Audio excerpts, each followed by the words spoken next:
All right, P.A.S. report listeners, the holiday season is here. Why not make your life easy and choose design-it-yourself gift baskets? Whether it's a gift for that special someone, family, friends, employees, corporate clients, you don't have to rack your brain anymore. These gift baskets are perfect for any person. At designityourselfgiftbaskets.com, gift baskets can be fully customizable, or you can choose hundreds of pre-arranged gift baskets.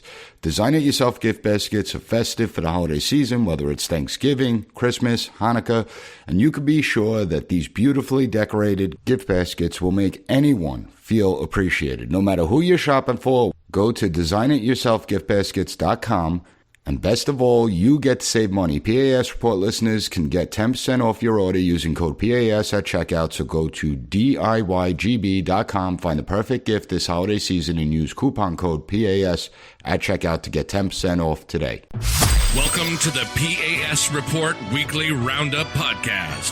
The P.A.S. Report provides an honest analysis on the critical issues that matter to you without the biased media filters. Here's your host, Professor Nicholas Giordano. What's up, everyone? Welcome to the P.A.S. Report Podcast. This is your host, Nick Giordano, and I'm still furious about the election and the failures of the Republican Party. Not for nothing, I have people emailing me saying I'm being too hard on Republicans, that we won the House at least, and I'm overblowing it. The 2022 midterm elections were a disaster for the Republicans, especially when you factor in President Biden's unpopularity, the amount of people who say the country's headed in the wrong direction, the horrible economy, the ravaging inflation, where people are struggling to pay their bills. You have the surge in crime, the collapse of the education system, the open borders, you name the issue, and it's a disaster across the board. Republicans are still reeling from the midterm election results and the red wave that never actually materialized. Given that the expectations were so high and we fell far short, will Republicans see a change in leadership? That is the key question, because we need to. We need to conduct an election autopsy to see what went wrong. Now, I know what went wrong. I started this conversation last week with my 9 takeaways, but now I've been able to go through some of the preliminary data that exists, and a few things jumped out at me, and it should have every Republican and conservative concerned. I'm going to talk about that in this episode. I'm going to talk about the election as a whole, where we keep seeing the same issues in state after state, the same counties, same states. It's not normal. But more importantly, I'll explain what the Republicans need to do to prevent this debacle from ever happening again. And I have to raise the question again, will Republicans seek to change its leadership? There is way too much incompetence. When it comes to policy, Republicans got the right ideas when it comes to policy. However, they do a terrible job at persuading voters to support them. I'll focus on it all. Before I jump in, be sure to subscribe to the podcast, and if you find the show informative, share it with your family and friends. Also, I want to hear what you have to say.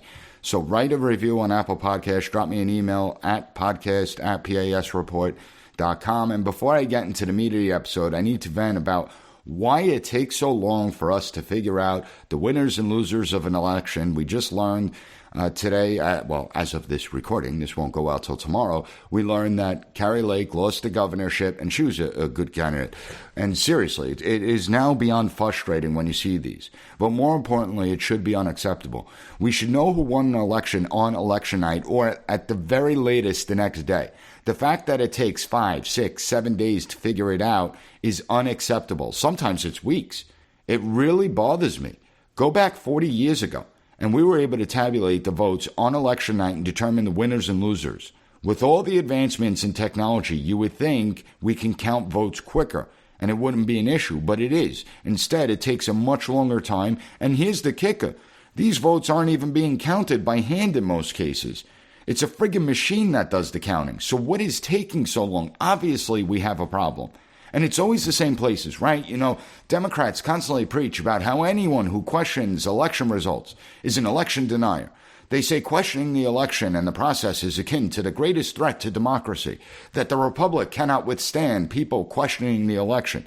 You would think, given everything that happened in the 2020 elections, you would think these places like Maricopa County in Arizona, Clark County in Nevada, you would think they would have gotten their act together. You would think they would have said, that we can't have a repeat of 2020, and so we must do everything to make sure the process is seamless and the votes are counted and reported quickly. This way, it prevents suspicions and accusations.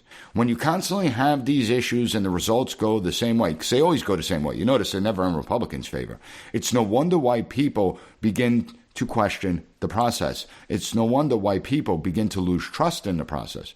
But no, the officials in Maricopa County, Clark County, and Arizona and Nevada, they didn't do a damn thing to reform the system, and people continue to lose faith in the electoral process.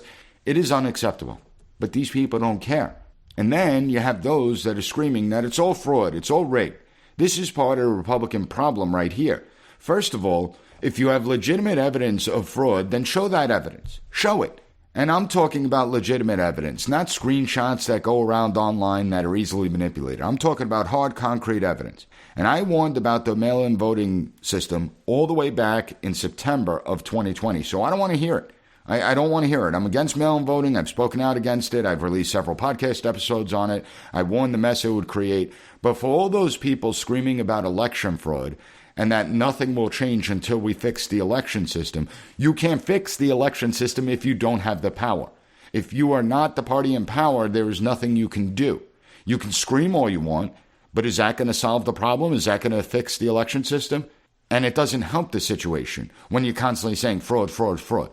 Republican turnout should have been at record levels, given the dissatisfaction amongst Republicans, where 80% of them are dissatisfied with the direction of this country.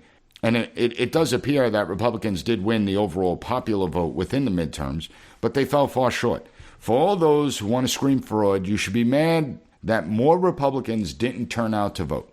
So I don't have the finalized numbers yet, but if only 60% of Republicans turned out to vote in this election, that's on you. That's on each and every one of us, that we didn't get to the polls, that we didn't get others to the polls. It's not on Democrats, not on the media, not on the administration, not on mail-in ballots. Also, instead of discouraging people from voting by mail, why not use every available means to get as many votes as possible? We can criticize mail-in voting all we want, but the longer it stays in place, the more it becomes normalized. And if you don't have the power, you're not going to change it, and it's going to become really difficult to dismantle it the longer it stays in place. Do you know what the Democrats and their organizations do?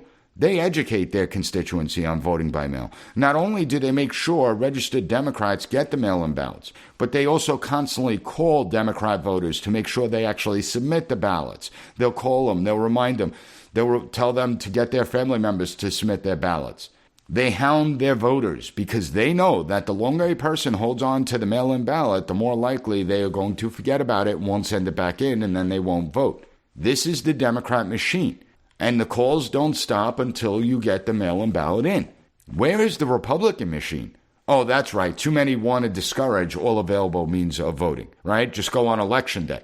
And how many Republicans said they were going to go vote on Election Day? And then Election Day came, and they came up with several excuses for how busy they are and why they can't make it to the polls. Now, I don't have any idea what that number is. We will never know what that number is, but one has to wonder that what type of impact this may or may not have had.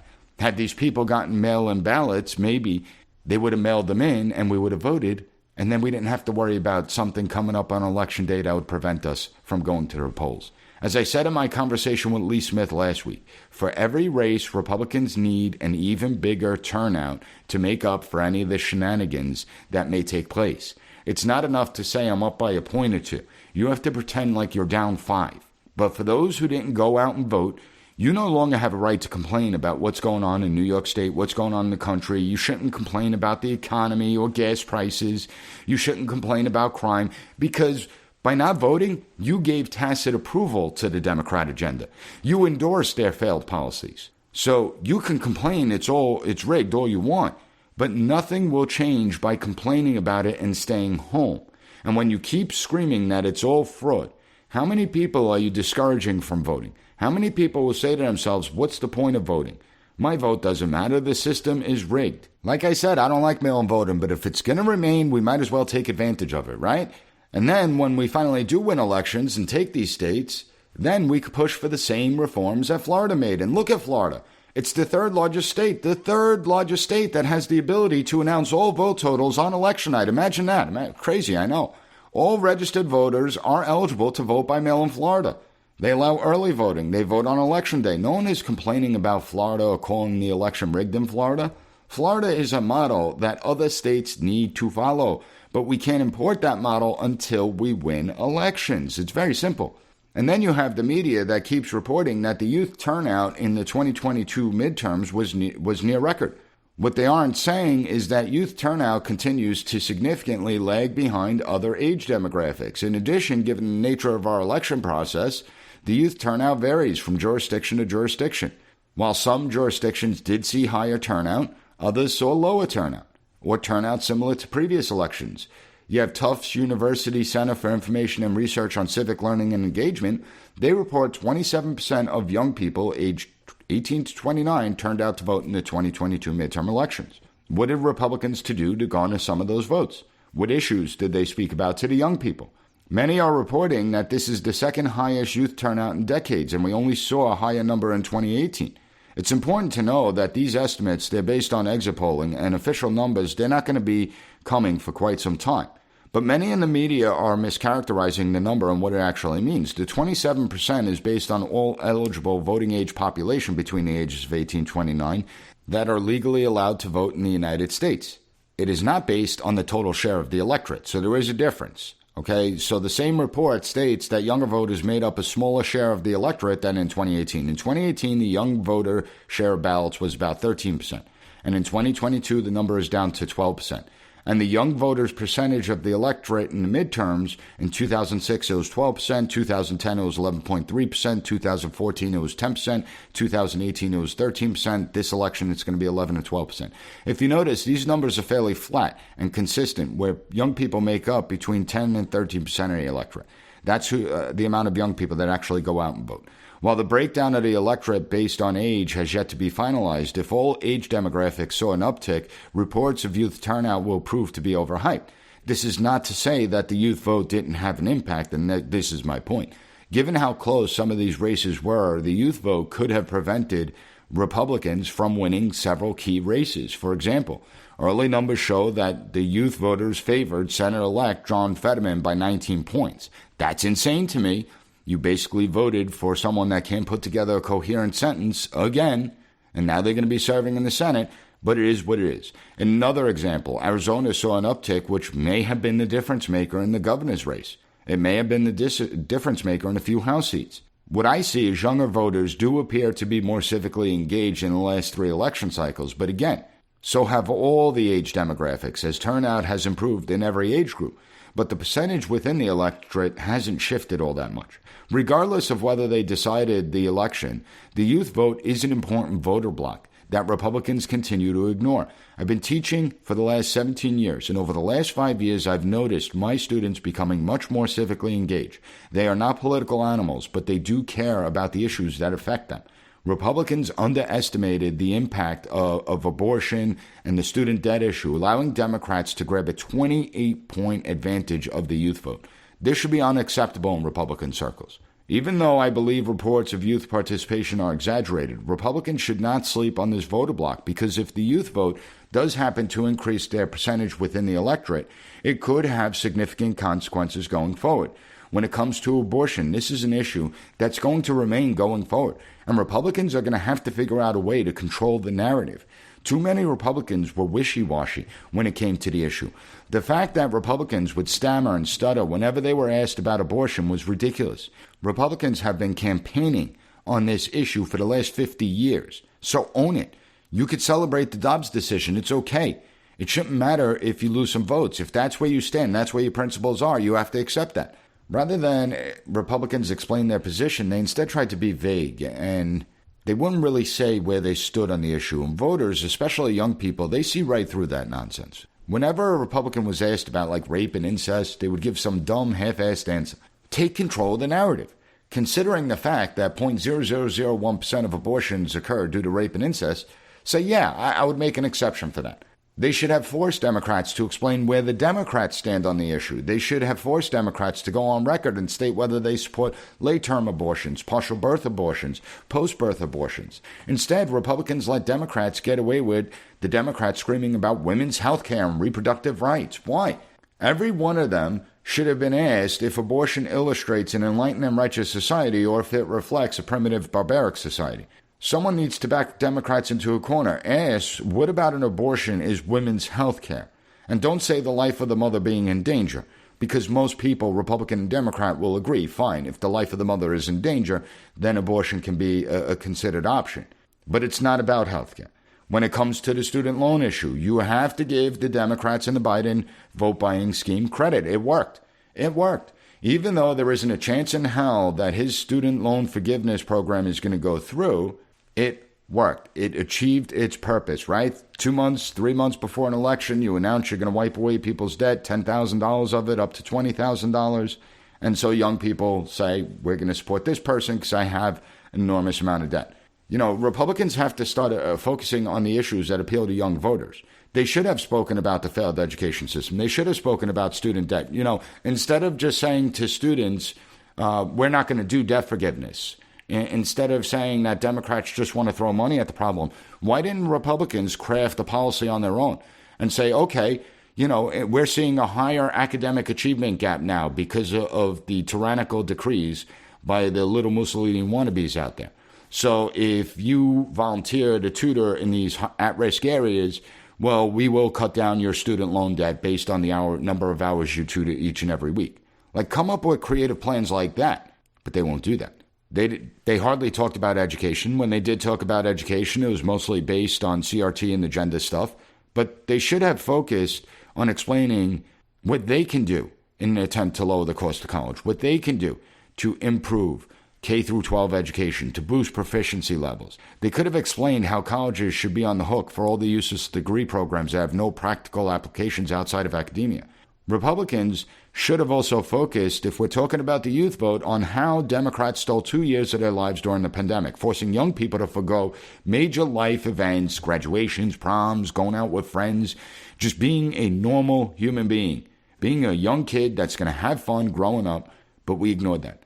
We didn't tell the young people. It was Democrats that kept them socially isolated, stealing their youth from them and sending them back. Republicans should have reminded the younger voters that it was government officials that are directly responsible for the mental health crisis that's ravaging their generation.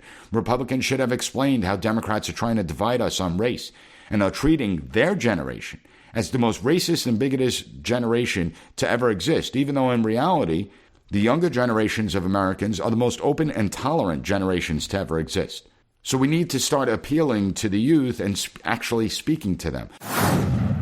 Let's face it, in our busy lives, we don't eat enough fruits and vegetables. In fact, according to the CDC, only 1 in 10 Americans are eating the recommended daily amount of fruits and vegetables each day, missing out on essential vitamins, minerals, fibers, and antioxidants. And that's where Balance of Nature comes in. Balance of Nature sources only the best produce, free from pesticides, heavy metals, and harmful bacteria. And Balance of Nature is the best fruit and vegetable product on the market. They use only fresh, whole fruits and vegetables inside each capsule. They don't use any GMOs, fillers, binding agents, or preservatives of any kind. I would never endorse a product that I don't use myself, and since using Balance of Nature, I feel more alert, I have more energy, my focus is sharper, and I feel great. Live life to the fullest and choose Balance of Nature. P.A.S. Report listeners can get 35% off the first preferred order. Start getting the recommended daily amount of fruits and vegetables you need by using code PAS at balanceofnature.com.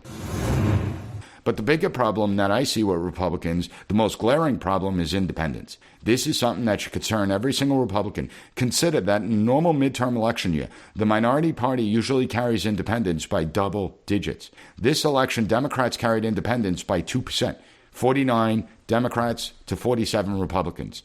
These aren't the official numbers, but wow, this is a rough estimate, and this is shocking. The fact that Democrats got a bigger share of independent voters is insane when you factor in the economy, crime, inflation, gas prices, and the failures within the education system. Republicans need to figure this out right away, or they're going to have a difficult time winning any election going forward. You need independent voters because they are the ones that decide elections. So what went wrong here? Especially that all polls were showing Republicans with a larger share of independent voters, and how only 36% of independents are satisfied with President Biden and the Democrat agenda, yet Democrats get a 2-point advantage when it comes to Election Day. This tells me that it's a messaging and a turnout issue. First on messaging. It's obvious Republicans did not do a good job of providing solutions. While Republicans did fine at highlighting the problems, That wasn't a difficult thing to do, right? I mean, the problems are obvious. Every American can feel the problems. Every American is struggling financially, and they have to make tough decisions day in, day out. Every American understands the surge in crime. However, if you don't explain to voters how you intend to solve problems, you're not going to gain support, and that's exactly what happened. Republicans put out their commitment to America, but it was all fluff, no substance. The second problem was Republicans do not do a good job in getting voters to the polls. During midterm elections, the rule of thumb is that you turn out your bases. Whichever base comes out en masse is the base that's going to win. That's the base that's going to determine the midterms. However, maybe times have changed. Maybe that was the old model. In my opinion, Republicans focus way too much on people who already agree with them. They focused on those who were already mad, who were already going to go out and vote. Unfortunately, we are stuck in echo chambers, and too many candidates don't like to go outside these echo chambers. Republican and conservative voters already have their minds made up. It's important to turn them out, but many of them are going to go out and vote because they're fed up with this administration. They're fed up with the Democrat agenda. They're fed up with the state of the country. We need to focus much more attention on independent voters and do a better job at explaining the solutions to the problems that we are facing and that they are facing. Another problem is that we don't speak to Democrats. If you want to win elections, don't be shy going into urban areas and trying to win over Democrat voters, trying to win over those voters who normally don't vote Republican or who normally don't vote at all, right? I mean, that's the amazing part. The city turnout is abysmal, and so there's a lot of votes that we could capture if we just speak to these people. If you've been listening to this podcast, I've been harping on this since I started it. Republicans have all but surrendered these areas to Democrats. Why? Why? Especially given the issues. The fact is that the party apparatus, as well as state and local GOP groups, they should be trying to win these people over. It doesn't mean that you're going to go into these areas and it's immediately going to translate into majorities. But if Republicans take the time and they make the investment, you can pick off 20, 30, maybe even 40%. That would be enough to dominate the political landscape. Republicans had a golden opportunity this election cycle, but they failed. Remember, I always say never underestimate the stupidity of the GOP apparatus. And what's so frustrating is how 3 weeks ago you had the Department of Education announce a major drop in basic proficiency levels among students. Why didn't Republicans go into these areas and talk to the parents? Why? Why didn't they tell those parents that they were the ones, the Democrats were the ones that kept their children out of school for 2 years, that Democrats were the ones that forced their children to wear masks, that it was the Democrats in collusion with the American Federation of Teachers and the NEA that increased the academic achievement gap by epic proportions, that they socially isolated their children, causing massive mental health issues. That's what they should have focused on. Yeah, I understand the gender theory and the CRT being pushed in schools and why Republicans like to talk about it, but here's the point. Republicans will say that's happening. Democrats will say that's not happening. Democrat voters are going to listen to Democrat officials saying it's not happening. If I'm showing them that the proficiency levels dropped for the first time in 30 years and they were already pathetically low, now they're even worse. If I show them that that's the report issued by the Department of Education by the Biden administration, you can't dispute that that's going on. Democrats in these areas are going to listen to that. If I tell the voters in the Democrat areas that it was the unions and the officials that kept these schools closed, that's indisputable. So when you focus on just gender issues and the CRT thing, you're missing a huge opportunity, and Republicans need to correct that immediately. Immediately. Given the results, we need to see a change in our leadership. We need to see people that actually know how to talk to other people, that actually know how to effectively communicate a message, that actually know how to effectively persuade other people. And I warned at the end of August that if Republicans blow this, they don't deserve to lead. Take a listen to what I said then. The fact is, Americans don't want to hear about endless hearings and investigations that have little impact on their lives. It's important to highlight the corruption within the institutions. I talk about it all the time. It's important to hold any official that abuses their power accountable for their actions and policies. But these are the things that play to their base. We've seen time and time again, endless hearings on endless topics. Nobody's ever held accountable. So Americans don't just want to hear that you're going to be doing hearings. Americans want messages of optimism. They want a message that rises above the routine political divisions. The Republican Party should issue a one-page fact sheet on what legislation they intend to introduce and how that legislation solves a problem in ordinary Americans' lives. Because if we are to believe the polls, It should serve as a warning to every single Republican. Republicans shouldn't be comfortable at all. That shouldn't make up for it. I mean, don't forget, they need to fight as if they're 10 points down. They need to fight and make sure that their turnout is a lot higher than they anticipate to make up for all the shenanigans. You have a lot of dissatisfaction out there. And if Republicans can't capitalize on the current political environment, they don't deserve to win. If a red wave doesn't happen, it will be a political disaster for the Republican Party and the Republican leadership. And if a red wave doesn't happen, then every single person in a Republican leadership position should resign immediately following the election. And I'm talking about people like Kevin McCarthy, Mitch McConnell, Ronna McDaniel, every state GOP leader, every county GOP leader, every town GOP leader. This election cycle should be a layup. The issues are clear, the lines are clear, and there are no excuses for failure.